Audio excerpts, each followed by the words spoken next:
नमस्कार दोस्तों, आपका मेरे चैनल ऋतु मुकेश शर्मा सेवन पर स्वागत है। आज मैं आपको मनोवैज्ञानिक कहानीकार जैनेंद्र की प्रसिद्ध कहानी ग्रामोफोन का रिकॉर्ड को संक्षिप्त रूप में सुनाने जा रही हूँ। तो चलो दोस्तों, ये कहानी शुरू करते हैं। माया बेहद सुंदर, गोरी चिट्टी एवं आकर्षक नयन नक्श वाली युवती थी। अभी उसकी उम्र 20-22 साल है। वह एक शिक्षित विवाहित गृहिणी है। उसके पति एक मिल के मालिक हैं। पति हमेशा मिल में व्यस्त रहते हैं, इसीलिए पति पत्नी के मध्य बहुत कम संवाद होता है। माया एक नई ब्याहता स्त्री है। उसका पति ज्यादातर समय मिल में ही व्यस्त रहता है। इधर माया का समय घर पर काटे नहीं कटता। माया दिन में खाना बनाकर और पति को खाना खिलाकर दिन के 11 बजे तक बिजी रहती है और उसका समय किसी तरह कट जाता है। किंतु 11 बजे के बाद उसका समय काटना बेहद मुश्किल हो जाता है। उसके घर में सदस्य के नाम पर केवल 2 ही जने थे, एक पति और दूसरी पत्नी।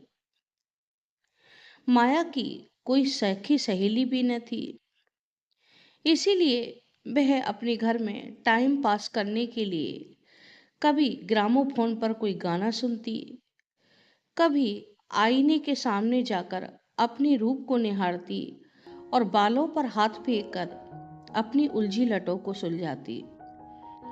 कभी कभी सोने का नाटक करती तो कभी हारमोनियम पर बैठकर उंगलियों से इधर उधर बेसुरी धुन निकाला करती थी। जब उसका पति घर आता तो वह सोचती कि पति कुछ समय उसके पास बैठकर बात करे, परंतु उसका पति उसे अनदेखा कर फाइलों में उलझा रहता।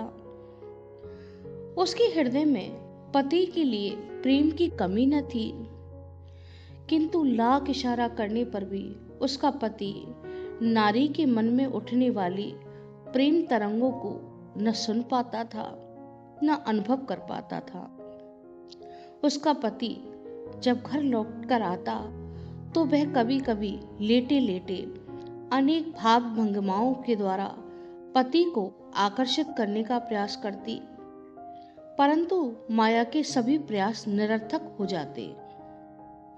जब कभी पति घर आकर कहता कि अलमारी से हरे रंग की फाइल निकालकर लाओ, फिर उसका पति कहता कि मैं अभी थोड़ी देर में आता हूं, और उसका पति घर से चला जाता तो उसके हृदय में एक नीरवता और अकेलापन छा जाता।